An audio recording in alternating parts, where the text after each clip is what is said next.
Hey,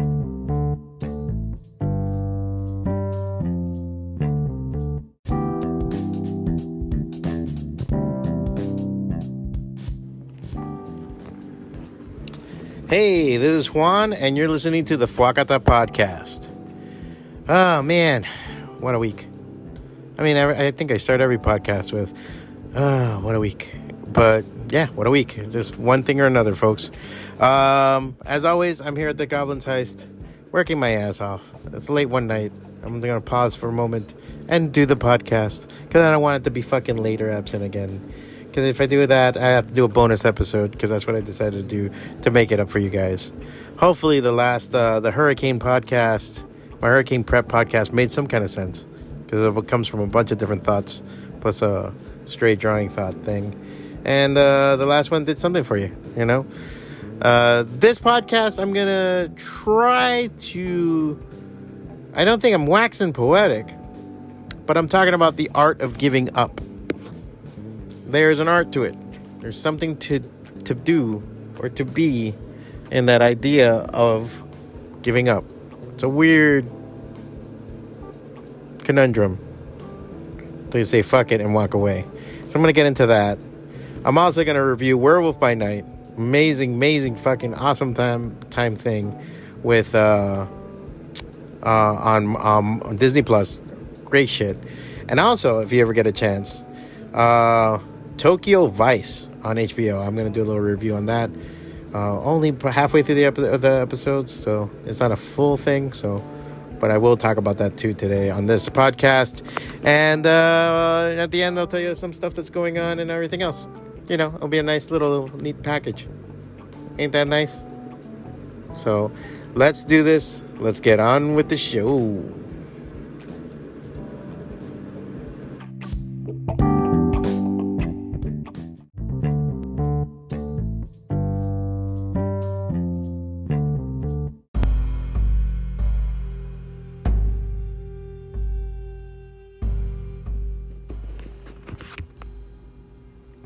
So, just finished doing some stuff, and I wanted to get in on the podcast. One of the things I just finished watching was Werewolf by Night on Disney Plus.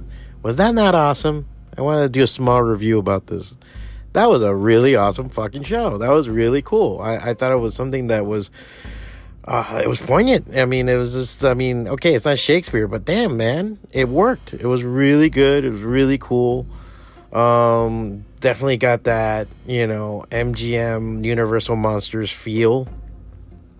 The titling, everything that was on in it, it was really cool too. I just dug the shit out of it. It was just one of those, I don't know, it was just like the flavor of it, how it started. Just a little bits here and there that came in that were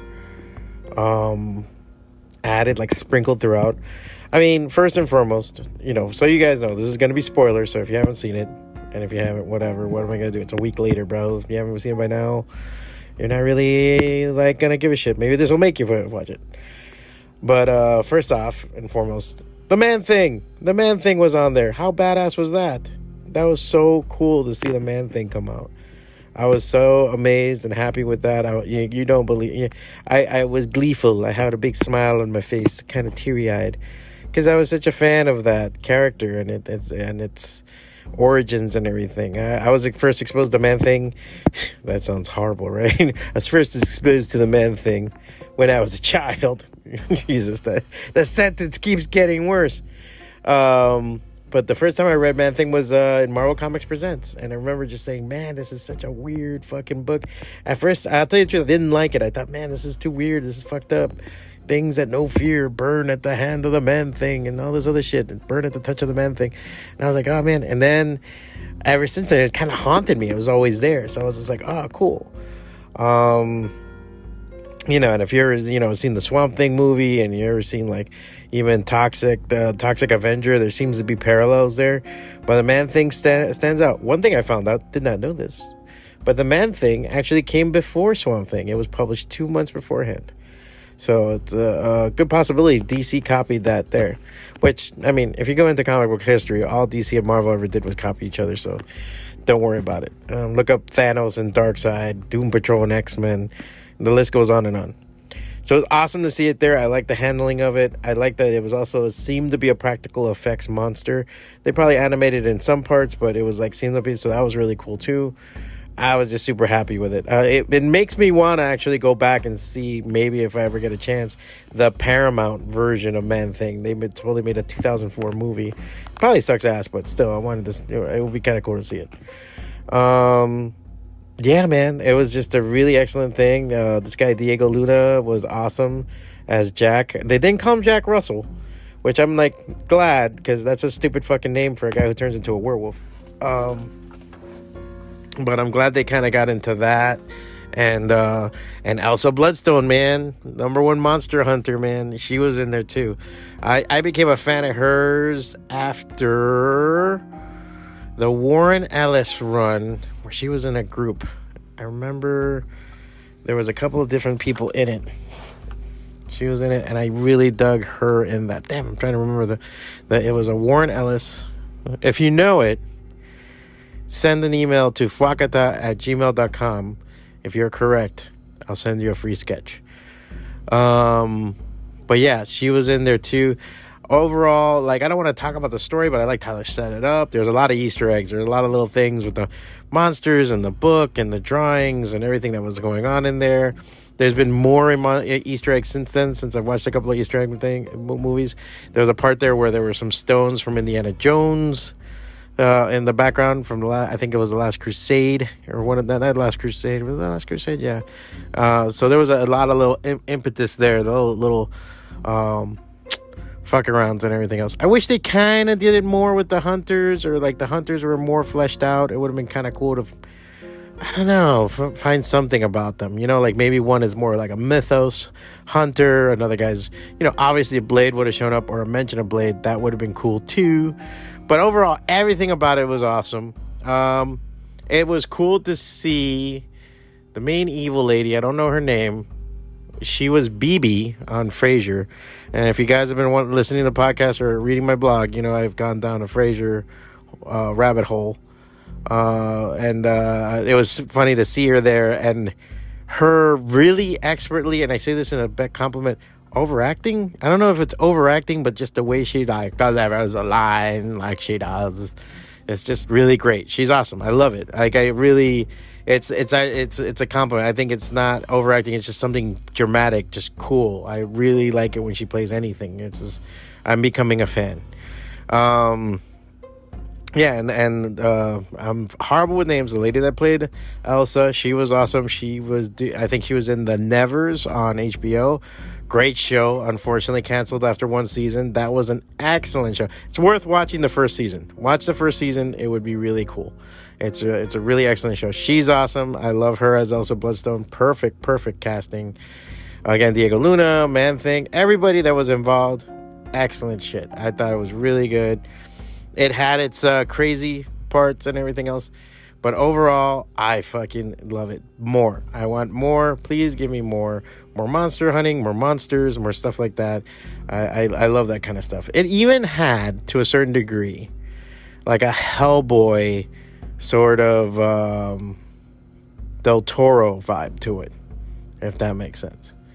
That I really liked also. So I think that was really cool. I want to see shit like that more often.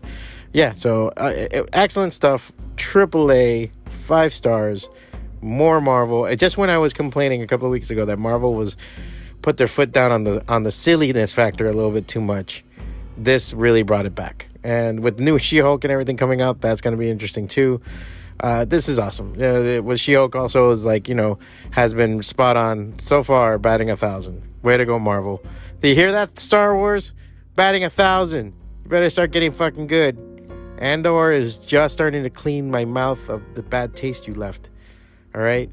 I need some Man-Thing.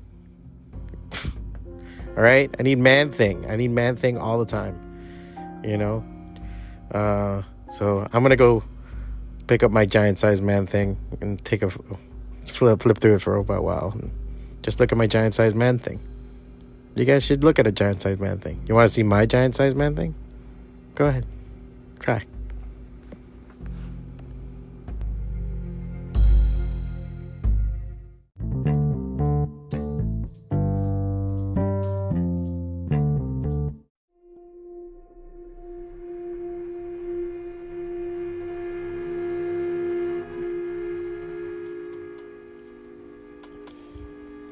Hey, okay, guys. One thing that I've been watching that I kind of did it on a whim. I'm now trying to remember who the hell told me to watch it. But one of the things I'm watching on HBO, HBO Max, to be correct, has been Tokyo Vice. Tokyo Vice is an American crime drama television series created by J.T. Rogers and based on the 2009 book of the same title by Jake Adelstein. It premiered on April 7th, 2022, so it's relatively new, on HBO Max. It stars Ansel Elgort and Ken Watanabe in lead roles. In June 2022, the series was renewed for a second season. So I'm only halfway through the first season. The whole premise of this series. In 1999, American journalist Jake Adelstein has relocated to Tokyo and must pass a written exam in Japanese to have the chance to join the staff of a major Japanese newspaper. He succeeds in becoming their first foreign-born journalist and starts at the very bottom. Taken under the wing of a veteran detective in the Vice Squad, he starts to explore the dark and dangerous world of the Japanese Yakuza.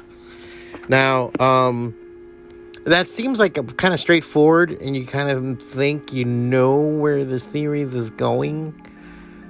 But there's so many nice layers and ins and outs into it that I think it just makes the series work really well. The pacing's really good. The kind of micro introductions to the Japanese world and what we understand and know. Because I think there's a very also clean, very progressive or I guess positive view of Japanese culture. And I think there still is after you finish watching this. I don't think there's any kind of slur to it. But it shows the downside in some of the thought process and approaches that people take in the series, and what they take into account in Japanese culture and dealing with how they deal with crime, how they approach certain things, and the ideas behind it. It's very stalwart. It's very how can I say this? Like there's certain meters and measurements and approaches that our American brain says go this way, and in the series it says no, go that way. And it's very interesting. I thought it was really cool. I think it just the whole idea behind it, the characters that are on it are very, very cool. I very much enjoy it. I very liked it. It's a series that's going on. I'm only on the 4th episode. It's slow going because you really have to watch it. You can't sit back and just say meh on it. You have to really, there's so many times that it's just the small grimaces or faces that people make that'll describe a whole scene to you. But it is really interesting. It's a time capsule too, because this is taking place in 1999. So it's a time capsule of 20 years ago and how people approach things and the fashion and the art and the thinking and approaches. It's very, very interesting. Ken Watanabe is awesome, as always. That guy's awesome in anything, right? I mean, he's just one of those guys like, kind of like Samuel Jackson or fucking Matthew McConaughey or anything like that. Just put him to do anything. It's just cool to look at, and by the same token, the other actor, Ansel Elgort, he it's funny because at first you kind of feel like he's this like emotionally autistic character. There's a sterility to him that's kind of but as you see him going on, you see that he is trying to maneuver in a really strange world where, it's a kind of show that while you're watching it, you'd be like, I'd tell that guy to fuck off, or I would have done this, blah, blah, blah. But as you go on, you understand why and where he's coming from and all that. So really, really good, really great series. Really, it's one of those, like, again, this is like, man, this is the kind of shit you want from HBO, and then HBO does it, works so fucking well. Oh my god, que bueno. That's the thing. So I cannot express enough. Great series, 5 out of 5 stars, and I'm only on the 4th episode. So I may revisit this later on once I finish watching all the episodes. Really good shit. Watch it and go enjoy it. Hell yeah. What was the phrase that I learned the other day? That was a phrase I learned. Wait, I'll tell you right now if I can find my stupid thing.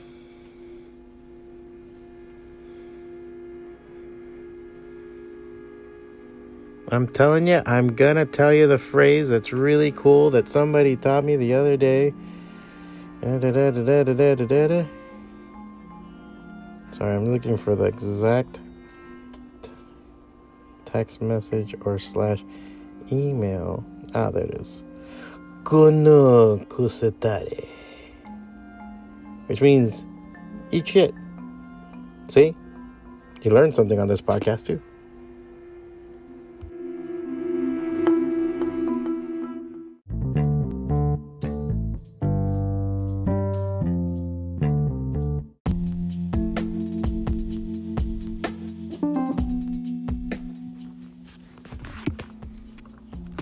All right. So I wanted to talk about giving up. Just fucking giving up. Just fuck it. Just being done with it. Just throwing your hands in the air. Just tipping that fucking table over. Knocking that computer to the fucking floor. Just throw everything to the side. Walk out the door and say, fuck it. Sounds good, right? It sounds freeing. It sounds like something that can help you so fucking much. It sounds like such a great way out. And it is. It is a great way out. It's a fucking... Be it a business, be it a relationship, be it a friendship, be it anything, be it life itself, unfortunately. Just saying fuck it is one of the most powerful things you have in your arsenal of as being, a person on this earth. But you gotta fucking really think about it. Because in that moment, when it's, and I'm talking when it's seething, when you have that anger and sadness, pettiness, sometimes you gotta understand what it is. You gotta look at it and really analyze it and say, is it coming from me and it's internal?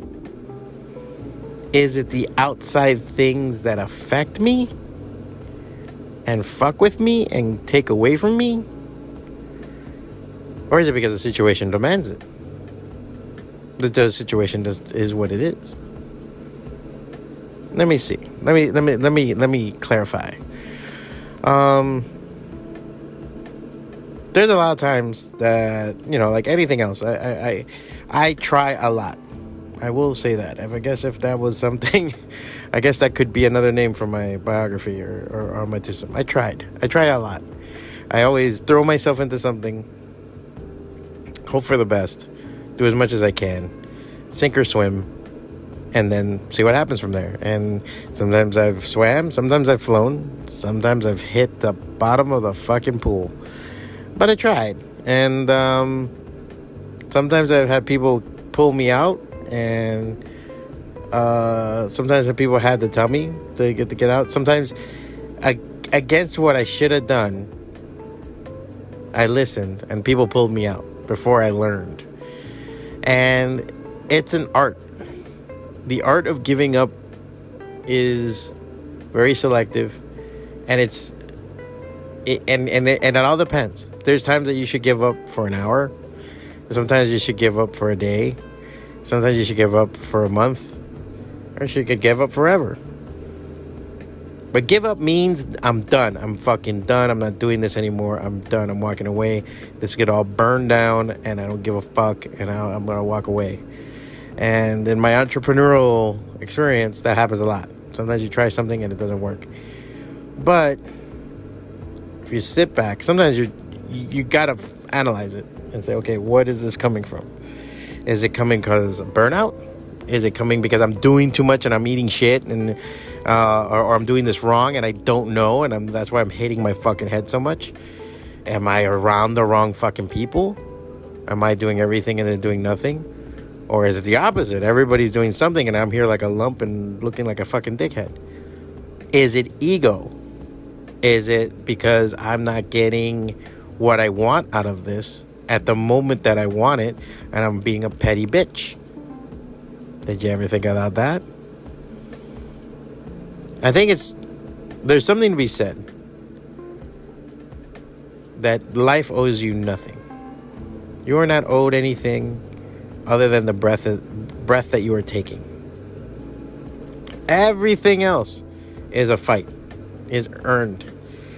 And if you have anything given to you, it's maybe because luckily you had predecessors before you, people that laid the way, you know, be it in our rights, be it in our homes and our money and whatever. We had somebody lay it before us and we luckily get to live off of that or launch off of that and make our own path. And hopefully, done right, you will lay a path down for somebody else for them to get on. But really, life doesn't owe you shit. You got to be born. After that, you are on your own. I only say that not to be brutal or be fucking cool, but to have the mindset, the right mindset you need to have to approach these things. Because once you have that, and you go through all this shit and you say, oh my God, I got to do this, I got to do that, I got to do that. Yeah, but look at what you get to have. You know, I run a comic book shop. I have a comic book shop. And how lucky is it that I can get to live off a comic book shop? For how long, I don't know. Because it's hard. Every fucking time. It's hard. There's always some crisis. There's always some snowball. There's always something that's chapping our asshole. But we always have something going on. And we try to push in. And it's not easy. There's a lot of times that I'm like, fuck, man, you know? I could have had things a little bit better for me. I could have had things a little bit... But I would be living a different life. And I wouldn't essentially not be as happy. And if the real reason is money, then what the fuck? Really, it's an adjustment on my part. I don't give a fuck about money. You know, money buys some stuff. I'm not one of those people like money can't buy happiness. You obviously don't know how to spend it. I've never seen anybody. What was it that Daniel Tosh says? Have you ever seen anybody unhappy on a jet ski? You know, like, then there's no one unhappy. So once you understand that and you get that in your head about money and everything else and understand it, then you get past those things and say, okay, what is bugging me? What is making me want to give up? Now, sometimes it can be people. Sometimes it's customers, it's people I have to deal with. The attitudes that I get on a daily, that can make you want to fucking say, fuck this, because I don't want to deal with it. But if that's the situation, then adjust it. I've come to the conclusion the other day that the customer isn't always right. They're the customer, and you treat them with respect, and you treat them with more care than you would a regular person that you would fucking deal with. But they're not always right. They don't know what the fuck they're saying sometimes. And what you have to do is direct them. What you're doing is helping them. And in that sense, everybody becomes a customer. And you help everyone. Because you want them to have a good time. You want them to have the ability to touch upon things. To have things for themselves. There is something, if I have ever heard of anything, that's how you treat the customer. And that's something that you have to keep in mind too. So adjusting everything. All right, Juan, when is it time to give up? And that's hard. That's hard to say. That's up to you. Because I like the idea that when I rest my whittle head on a pillow at night and I finally shut my eyes, that when I'm tired and I'm exhausted, I'm tired and exhausted because I did what I loved to do that day. And I busted my ass. And if something were to fail, if something was to go to shit, if something was to go away, that I can sit here proudly with my head held high and say, hey, I did my best. I did awesome. I put forward a great amount of things and put forward the best shit you've ever seen. And I think that is something that you really want to do. Because even if you fuck up, you say, man, I fucking rocked it, bro. I did my best, bro. And that's in everything. Not just a business, but in relationships. I've had friends come and go. And sometimes it hurts when people leave your life. There are people that I used to talk to all the time, every day, and they're not there anymore. Just because you grow apart, you have this one stupid argument, or Jesus Christ, something political or about COVID or some bullshit like that, and they're not in your life anymore. And you have to sit there and say, well, do I give up on this relationship? Do I give up on this friendship? And you can only sit, and that's personal. That's up to you. What do they give you? What do you get back? What do you give them? Is it worth it for both of you? But at the very least, I want to say that in many of those things, I can say I gave my all, as much as I could. And when I look at it, when I take that stock and I sit there and I'm like, now I'm thinking about certain relationships, and I say, well, I gave my all. I gave what I could. I did what I could. And I saw what I got back. Then the end isn't as tragic as I thought it was. The end was right where it should have been. Bad or good, it is what it should have been. And it's not easy. It's sometimes it's maddening. Sometimes when you do take stock, you say, wait a minute, they're a fucking asshole. And you're like, yeah, well, they were. And that's it.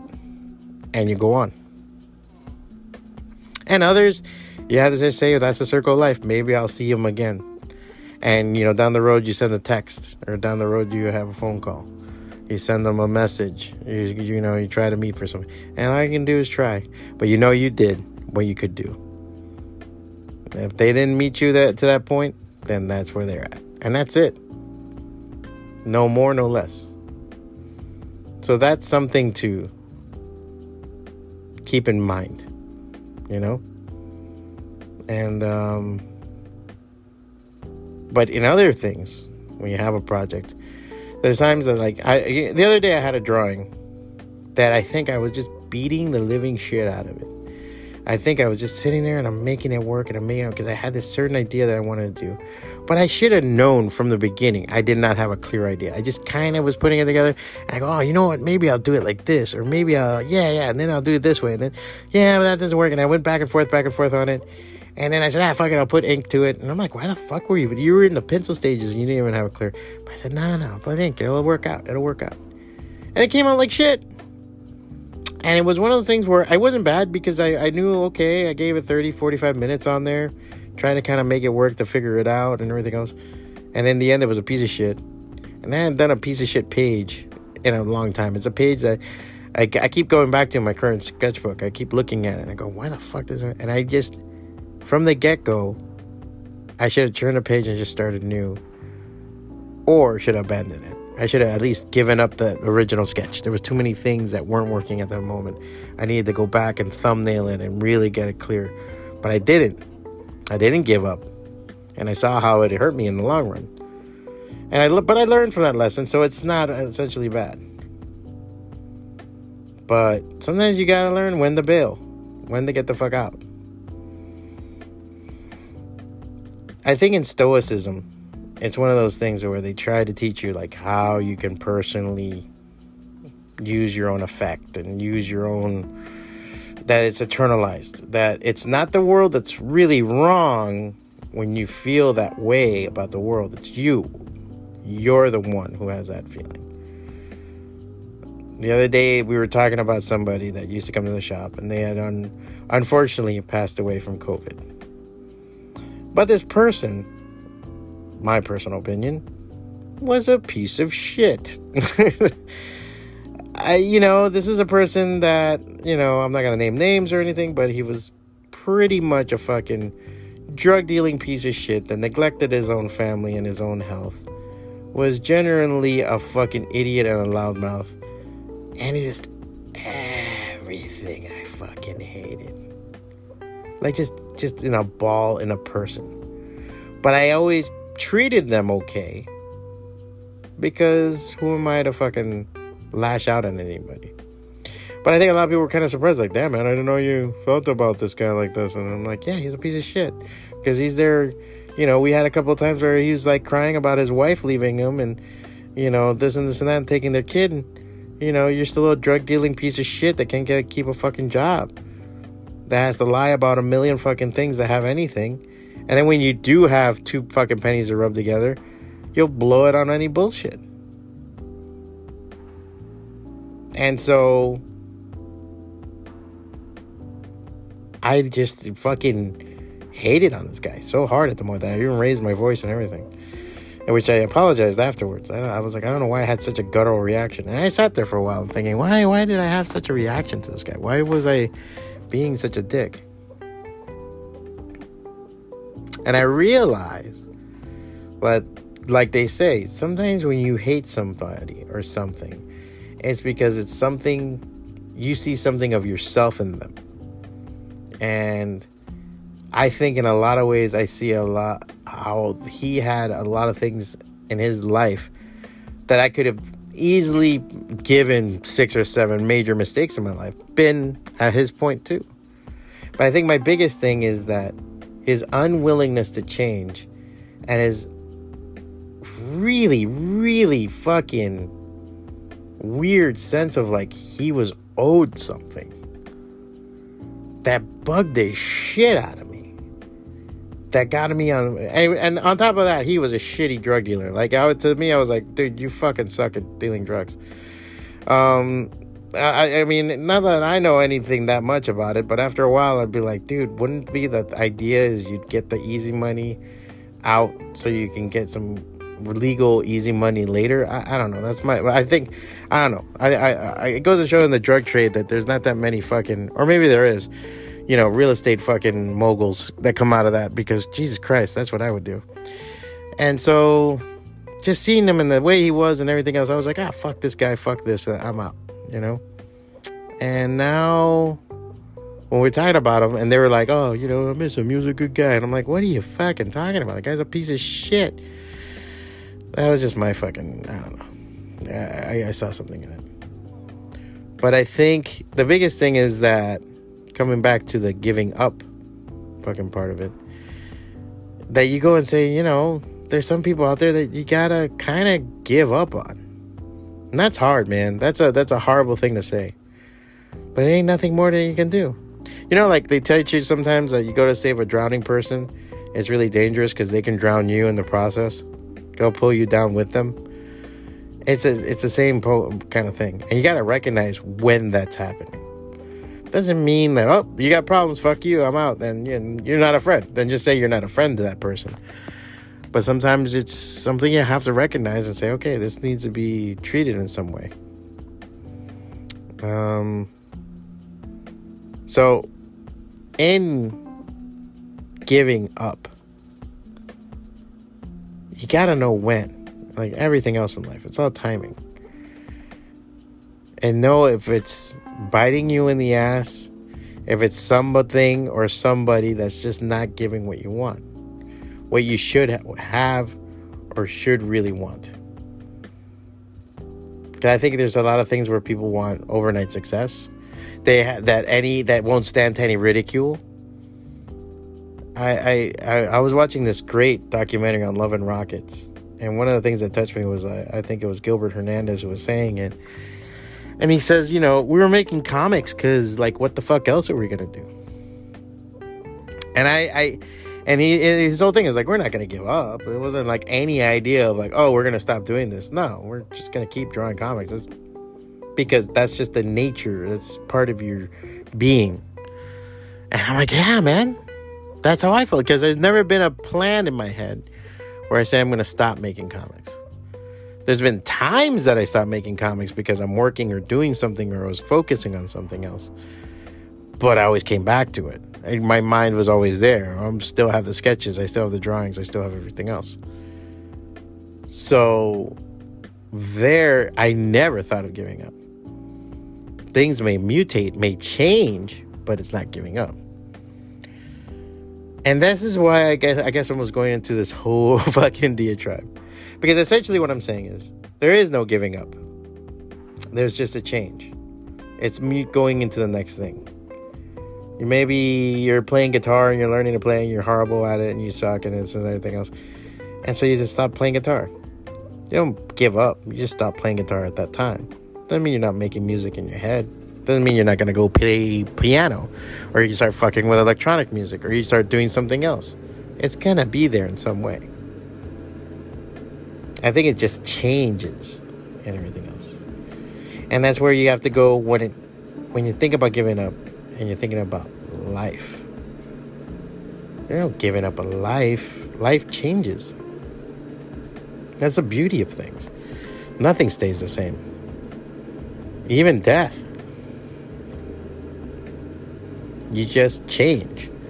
And you go with the motions. And if this doesn't work right now, fuck it. Pack it up and move to the next thing. Find a whole new outlet. Find a whole new way. You can. You will. You're amazing that way. Why not? And I think there is something to be said about giving up that. So, in conclusion, give up on the bullshit, but always take on life. Does that make sense? No, I give up.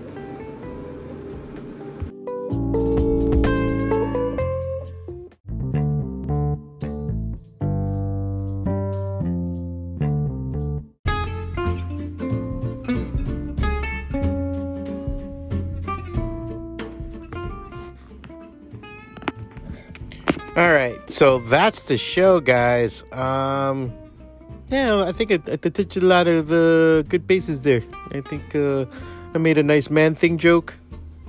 I taught you some shitty Japanese and told you how to give up. I think I did pretty good. That's pretty all right. Thank you guys for listening. I'm glad that some people reached out and said they love that I'm back. Also, you guys that come up to me and tell me that you listen to the show, that always weirds me out. Sorry if I act weird.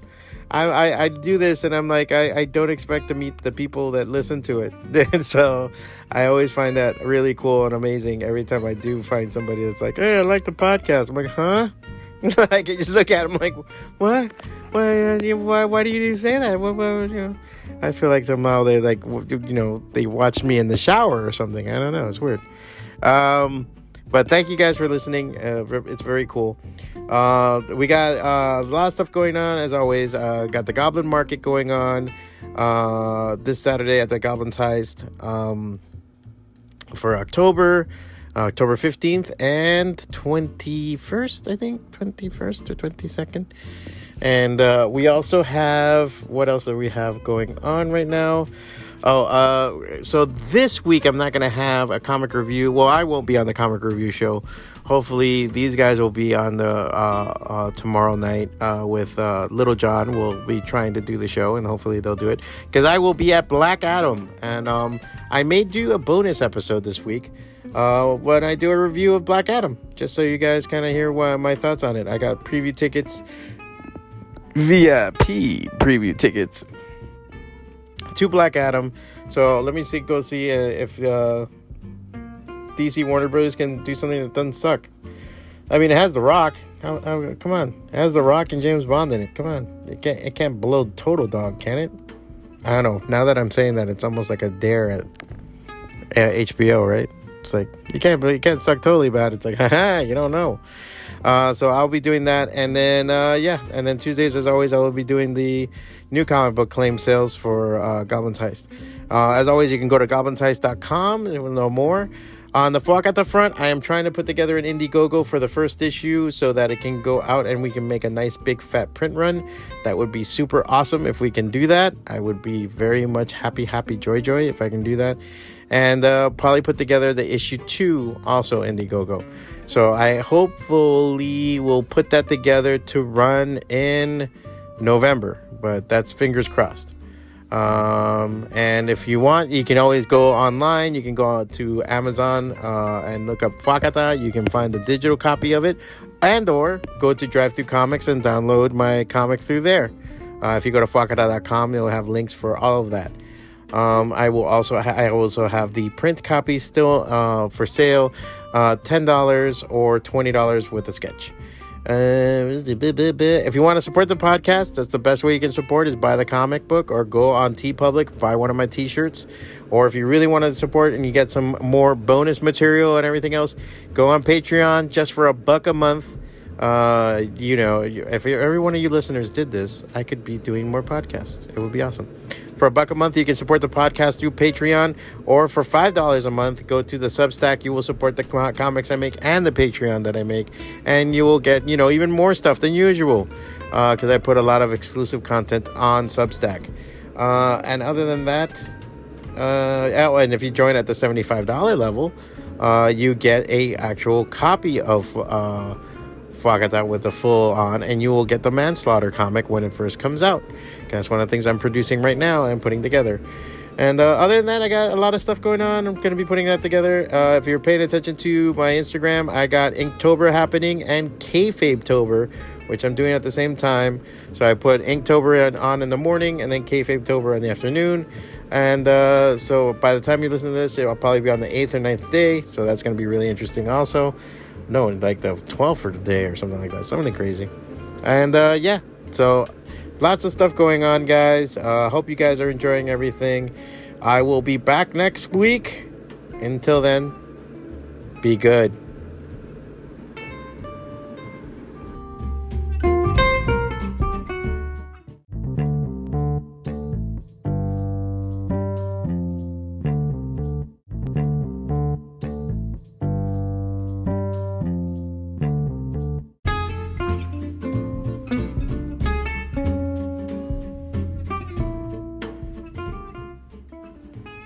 All right, so here's a bonus episode for you guys. We're going to do a little review stuff because last night I got to see Black Adam, a little preview thing.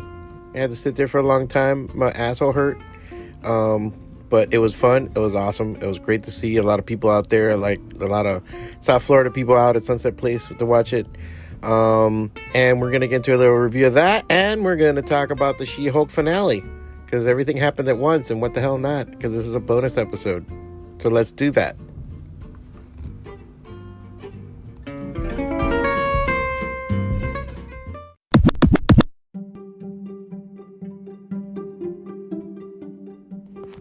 Hey guys, this is a quick little warning before you go ahead. This is going to be filled with spoilers. If you don't want spoilers, stop listening. I was thinking of doing this in between the actual versions, but I'm just like, you know what? If you don't want She-Hulk or Black Adam spoiled, don't fucking go ahead. If you don't care, then listen away. But don't come crying to me later. And if you come crying, cry to FWACATA@gmail.com. FWACATA. All right, enjoy the show.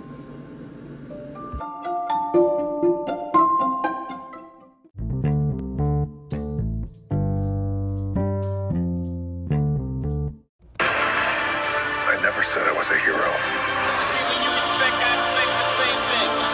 You believe you are not worthy, but fate does not make mistakes.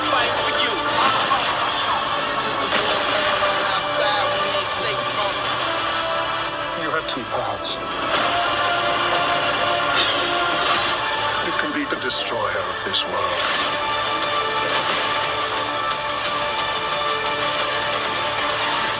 or you can be its savior.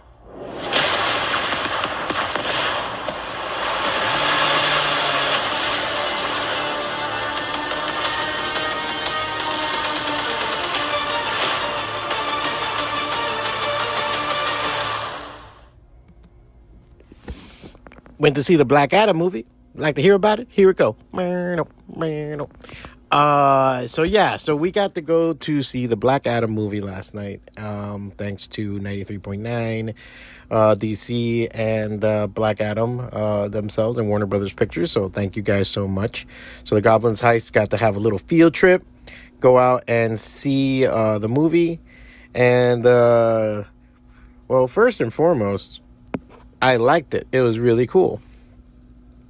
I think it was the venue kind of sucked. If I had real complaints, it was like the venue was kind of ridiculous because just took forever for the show to open up. It took forever to get it started. There were some reasons why. Noah Centineo, who plays Atom Smasher, was there. He was outside signing autographs and everything. The guy was super cool, super nice guy.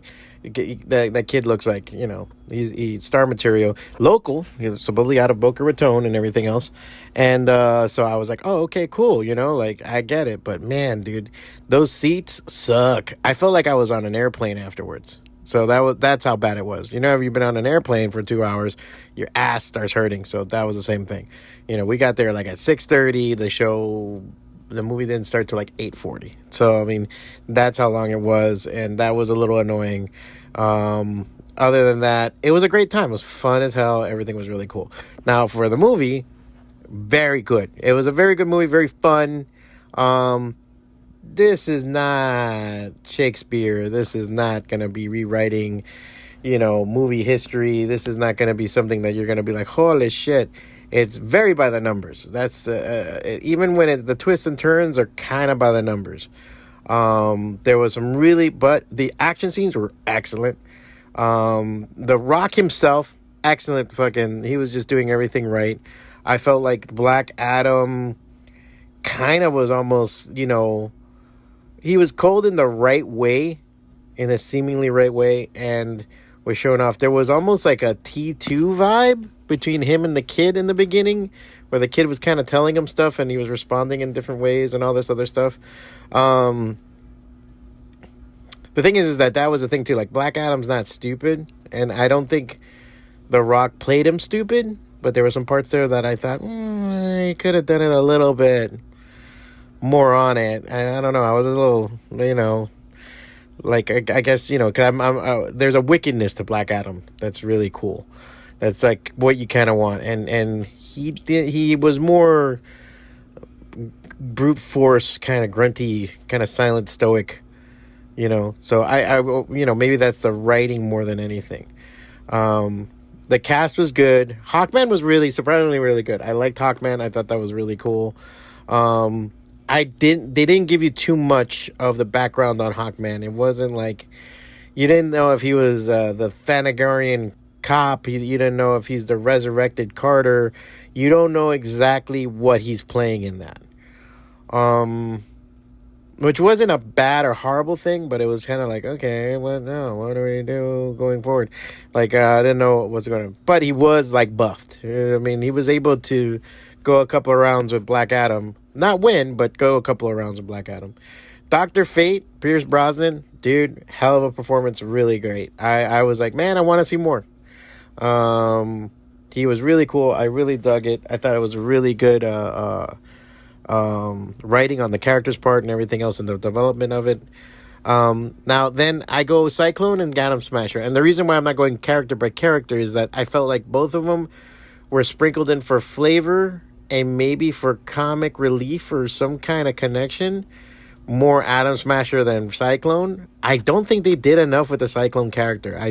I know she's not a major DC player. She's a relatively new character, but I feel like they got her in there for what's sake? I didn't understand it. She was really good in the parts that she was.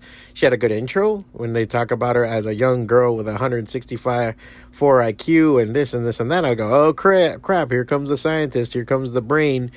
But it wasn't really there, and so it kind of felt like it was a missed opportunity on her part. She seemed really good. She seemed like she had something going on.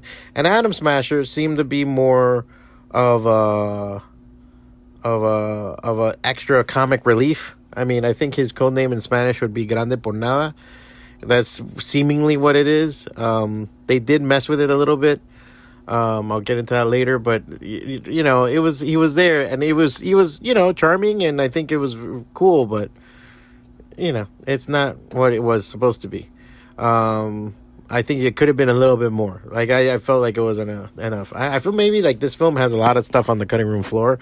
Maybe there's a director's cut or a wider release. Maybe they'll add more to it. That was like the one part that was kind of about on there for those two characters. They made them really interesting, and then they didn't use them enough. The actual plot itself is getting this crown, and there's this mom, and she's trying to get it before the intergang, who seems to have taken over Kandak, which is like this, fictional Middle Eastern country, which is the home to Black Adam, and that's true to the comic books. I mean, at one point he's like the president of the country, but that's more ahead. I feel the representation of these characters was a little cookie cutter. The kid is a scrappy kid, and he's a skateboarder, and all this other stuff. And, he has a goofy uncle who seems to be good-hearted and can be a hero, and the mom's really brave for being a mom. And, I'm not trying to shit on any of that, but it's just like, I'm like, come on, man. Like, this is just goes down the same routine.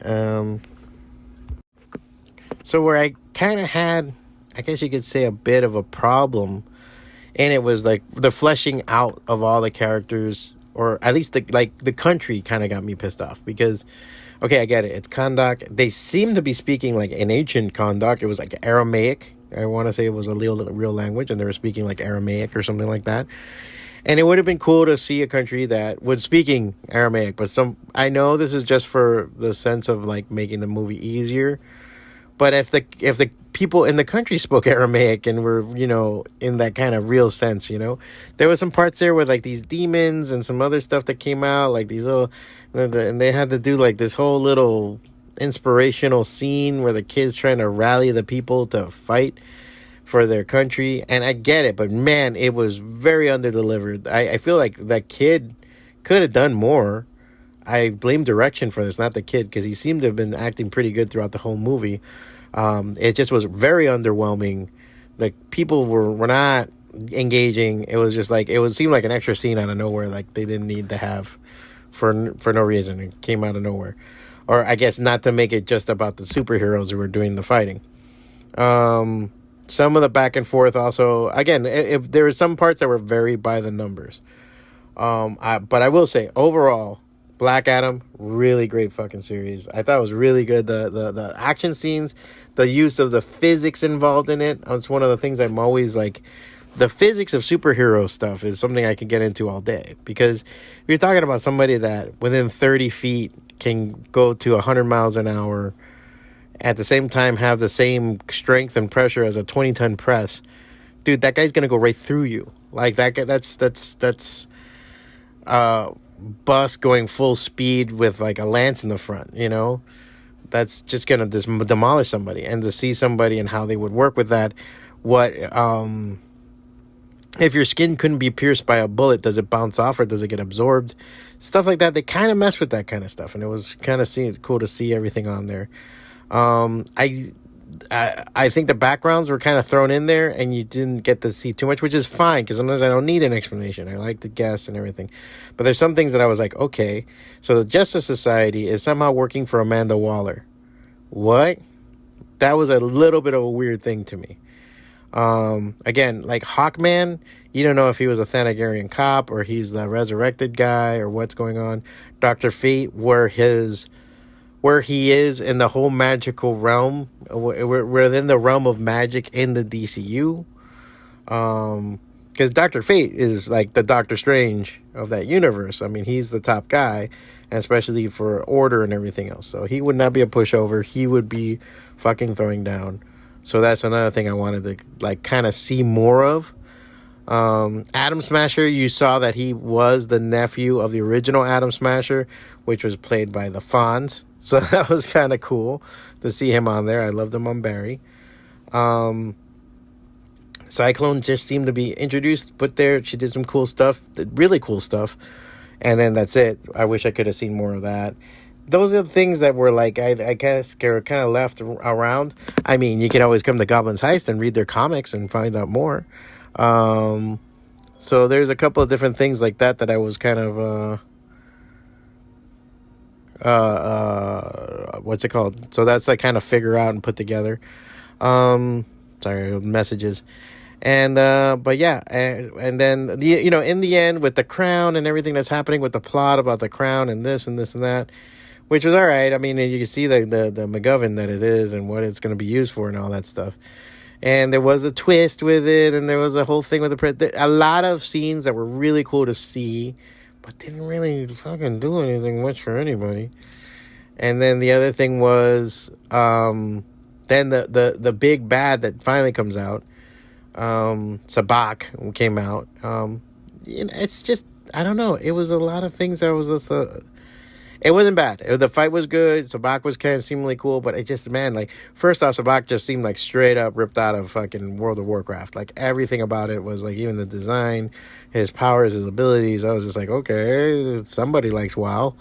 Not to say that it needed to be changed so much, but it needed some fucking more flavor to it, or, tweaked a little bit better. And then, yeah, it was just a lot of little things like that. So I was just kind of about it going forward. And and then in the end, I'm trying to think about the movie. I'm just parsing it in my head. Yeah, it was just the only problem was the play by numbers on it. But I will say this, it was entertaining. I was entertained the whole time. I forgot how much my ass hurt in the seat. It's one of those things that after the movie I was like, I was like, holy crap, because the seats were really uncomfortable for that movie theater. And yeah, so overall that was like the one downside. But yeah, I dug it overall. I thought it was really good. I thought it was really great. So in the end, Black Adam, out of 5, 4 out of 5. If you're a casual person just looking for a movie to watch and everything else, 3 out of 5. If you're a comic book fan, especially if you're a DC fan and you want to see those after credit scenes, that was almost worth the whole movie. Yes, then it's a 4 out of 5 for sure. Go see it. So Black Adam, 4 out of 5. I love Dwayne The Rock Johnson. I was making contemplating this argument the other day with people about how I feel like he doesn't have a movie, like a movie that you can really latch on to. And maybe you guys think differently. Like, because if you look at Schwarzenegger, I can go to Predator, I can go to Commando, I can go to Terminator, I can go to Conan the Barbarian and pick these movies and say, wow, these are great movies. He did these movies. They're awesome.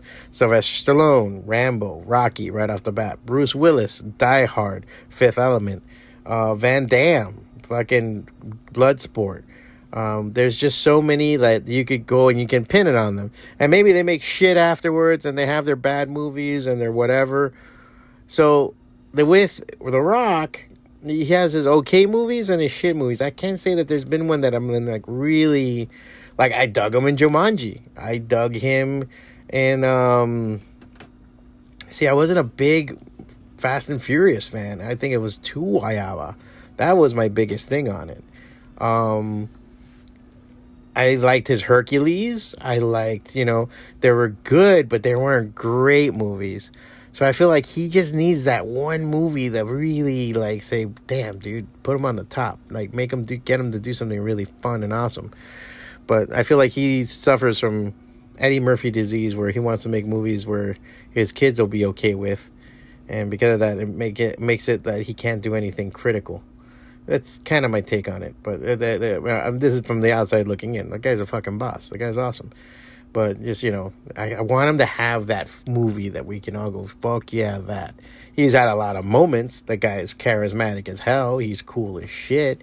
I'm just saying, like, maybe he just needs that one thing, man. That one thing that you can be all point at and say, this proves he's a badass. And that's the only thing.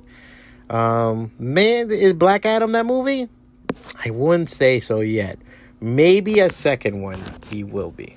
That will be interesting. So, yeah, go see Black Adam. Fucking really cool movie. Fun. Definitely a cool the superhero action movie. I'm going to dig it. And with that, I'm going to get out of here. Shazam!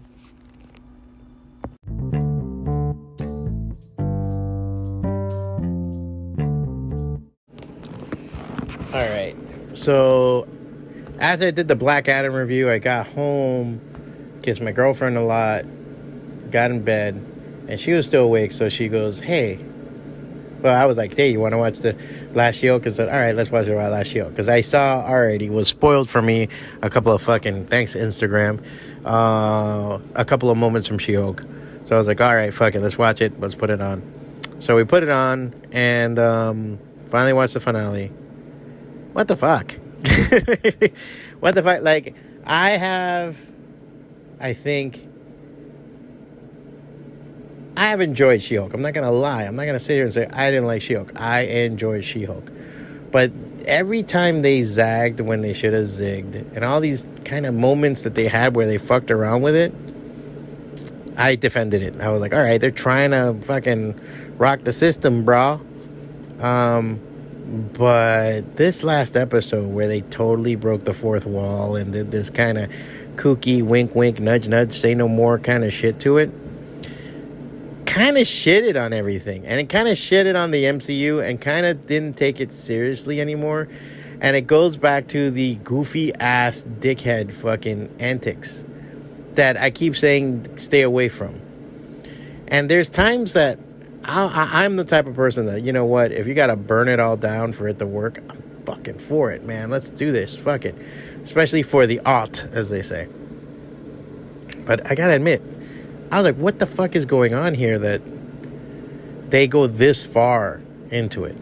And as much as that end was kind of ridiculous that they were proposing and then they changed and they just suddenly had it was so anticlimactic to go stop it suddenly, and for her to go into a diatribe and go into finding Kevin, K-E-V-E-I-N, whatever the fuck, and kind of really shit on all of Disney Plus and shit on everything that they've done.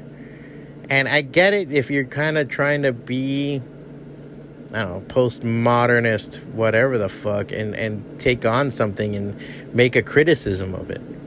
But what you've done is say that eternally you don't care about what you're making. And so why should I care about what I'm watching? You get what I'm saying? Like, it gets to a point that I'm like, I think you're being too much of an asshole. And I can't take this seriously. And that's what I was I got from them. So yeah, overall, I was just kind of astounded by that. Did I enjoy it? Yes, but I'm a Marvel whore. You can't take me seriously for shit, especially when it comes to Marvel, because I'm still a 12-year-old inside going, "Oh my god, they used Daredevil." That was my biggest thing. So yeah, seemingly that's the only problem I really had with the whole She-Hulk series. I just feel like it was very dismissive of everything they've done. It's gotten either hokey over there. I feel like maybe they're just having too many friendly meetings and they're eating shit or something like that. Because what so far between that, Thor: Love and Thunder, and some of the other, they've really fucked in. Like, are crapping on everything. They took the Deadpool formula way too far. It's too funny. It's too jokey. It's too crazy. There's parts of What If that are like that. There's part where it's like, okay, hey man, I get it. You want to fuck around and make fun of the universe and certain parts and not take yourself too seriously. But after a while, you're just being a bunch of douchebags, you know. And where there was a redeeming quality when they did Werewolf by Night, which had that kind of ironic meta, whatever the fuck you want to call it, by becoming a Universal Studios kind of Technicolor horror film, and with even the end with the Wizard of Oz and everything else that was playing, it was a deliverance from that. It was like, oh, all right, cool, you're still telling a story, you know what I'm saying? And here it's more like, just, I don't know, you know when it's like somebody's too jokey. Like, everything's a joke and everything's like, you know how that is. Oh, you know how that. Oh, you know how I am around cakes. Everybody has a case of the Mondays. Like, you're almost office level dickheadery. And this is office level, like, comedy. Like, this is like, oh, you know, oh, that Pam in accounting, she's a cut up.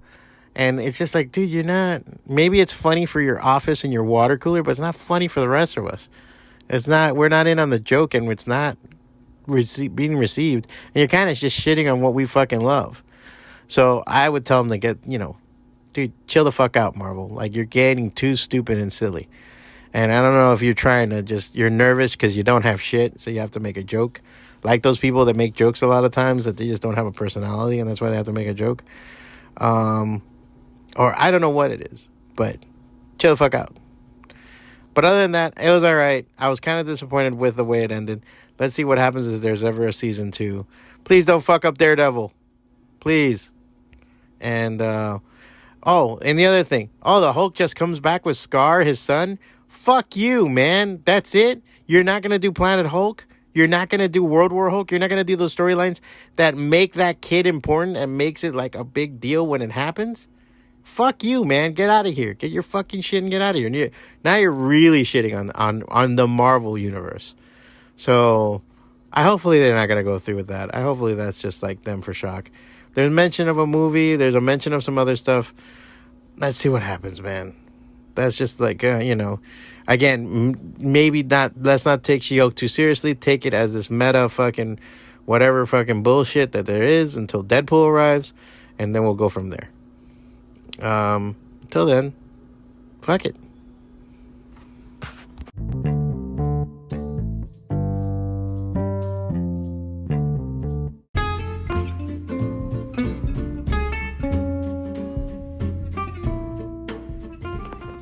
All right, so that's our bonus episode for today, guys. It was fun to go out. Like I said, I want to thank 93.9 and DC Entertainment for having us out there to see the Black Adam movie, AMC 24.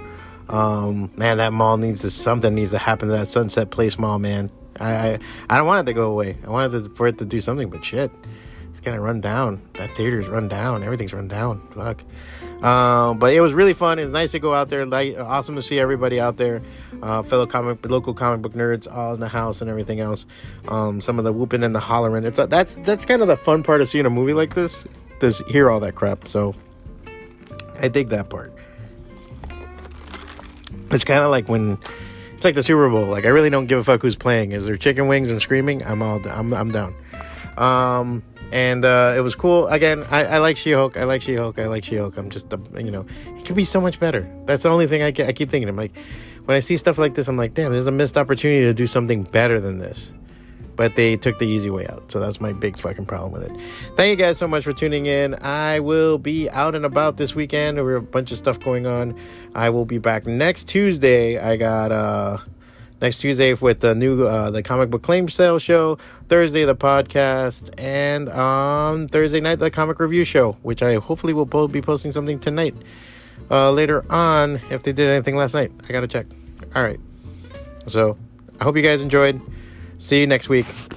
Be good.